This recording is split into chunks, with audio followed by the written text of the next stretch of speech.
Gasii bira ta'e rakkoon qabu. Pancake. Koko silkin nablu lamara. Hello. Waalaikum salam warahmatullah. Jirta lubbu. Akkam. Naga siif qaba wallah alhamdulillah. Akkam maatiin nagaati nagaadha. Naga kooti. Maaltu si utaalchisa miila haala ni rabbiidha. Mi amma osoo maaltu si utaalchisa. Mi maaltu si utaalchisee dhiibaraan maafi naafa yaani jechuun silkii anaa ta'u hin fedhu. Namni waan itti haasa'u hin fedhu maafi naafa.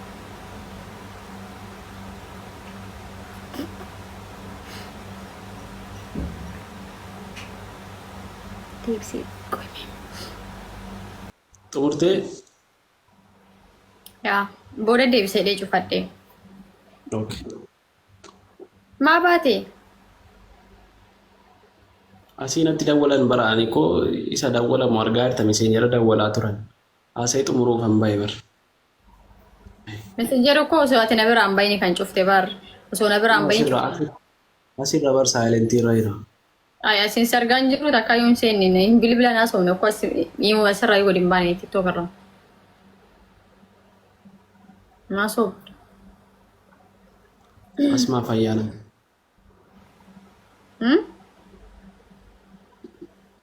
Eessa ni dawwalee? Samsoonii? Jaalallee koo. Jaalallee koo. Jaalallee koo. Seera deebii. Waay gud maal ta'e mucaan maal taate jaalallee kootu naa bilbilee. Jaalalleedha? Okay. Mashallah. Walla mashallah. That's it. Ijoollee koo naan jedhee bar. Waay gud.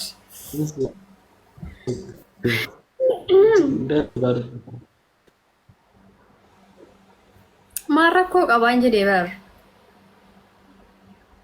Sanuu xiqqoo sillee qaanfataan jettu bara. Jaalallee koo jetti bara. Ijuma keessa na ilaala. Namni koo qaanfataa masobee akkanuma jaalallee koo ta'ee deebi'e. Sii galee akkasii jedhara dhaabbattee jaalallee koo. Ana akka namni akkas deebi'ee jiru waa. Sagalee ammaa immoo kana dhaga'uun jibba yaa ilaahi. Laa ilaaha illallah. Immoo sagalee immoo dhaga'uun. Salaam alaikum. Waalaikum salam. Ani illee sagalee himuu dhaga'uun jaalladha dubbachuuf. Sagalee himuu san du'eetu maan jibba. Okay. Kan messengerii yoo. Kan messengerii si biraa yaara garuu Baltaa jara akkas jiramu. Doktor. Wayyee. Arrama akkam wayyee jettaa qoyaati irra deddeebitee wayyee jetta bar. Na sodaachisaa jirti. Maalaa jedhu feetare. Okay. Gaaffiina si gaafadhu naa deebisi. Kiyyaa deebiin arganne hayyee gaafadhu. Maqaan jaalallee keetii inni jalqabaa maalirraa ka'a? Tokko. Awwaleen kaleessa shaadaa qabsiiseedha. Mennu awwalee miti ada. Waa'ee waliin attiin kaasa. Okay.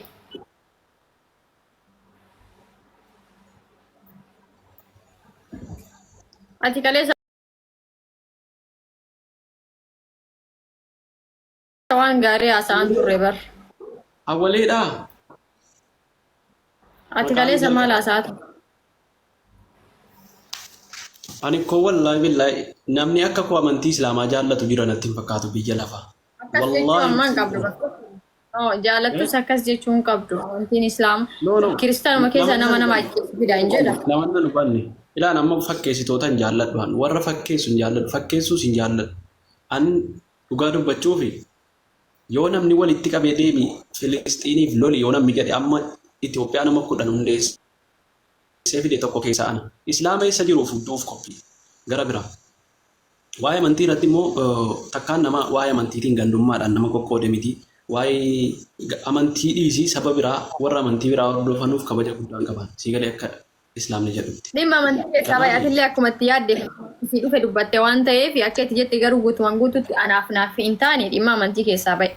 Maaliif hiriyoonni immoo ijoollee amantaa kiristaanaa hordofan? Rakkoon keessa nama maal seete rakkoon ijoollee keenyaa Nu rakkoo keenyaa qabu dhimma amantaa keessaa baay'e qolata. An dhimma keessan jiru bara an wanti na seena dubbachiise maaf tokkummaa dhabnee maaliifi islaama dhugaan taanee jechuudha sii galee. Nu islaama dhugaati si biratti waan bira fakkaannu si islaama dhugaati alhamdulillah. Wallahi islaama dhugaati.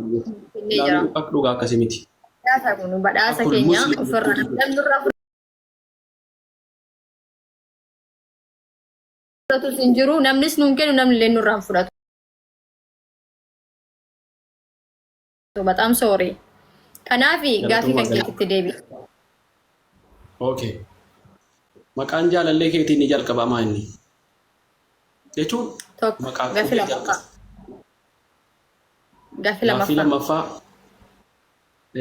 Oromiyaa Itoophiyaa keessaa eessatti heerumuu barbaadda? Nama akkamitti heerumuu barbaadda? Sadaffaa. Gaaffii sadaffaa dhiira akkamitti heerumuu barbaadda?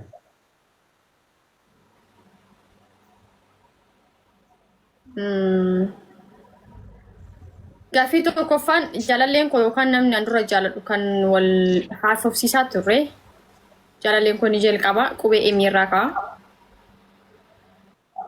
Itoophiyaa keessaa eessatti heerumta kan jetteef Arsiidha.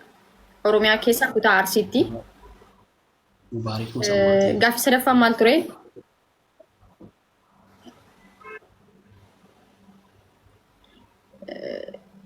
Maal ture gaaffiin kee sadaffaan? Na mul'ata jira? Yes, mul'ata. Gaaffii sadaffaan dhiira akkamitti heerumuu barbaadda? Qabeenyaan isa ta'u, dhaabas isa ta'u, hojjaa minaamanii waan barbaade haa ta'u. Qabeenya alhamdulillah fayyumaa qabaatu. Qabeenya qabaannus qabeenyis jaalalli keenya. Na dhageeffadhu singalchu kaa. Kun fedhii kan kooti singalchu. Waan an fedhu na beekamu si. Na dhageeffadhu sin ilaallatu waa'een kiyya sin ilaallatu. Na dhageeffadhu kaa waa'ee afaan kamitti haasa'an. Singal.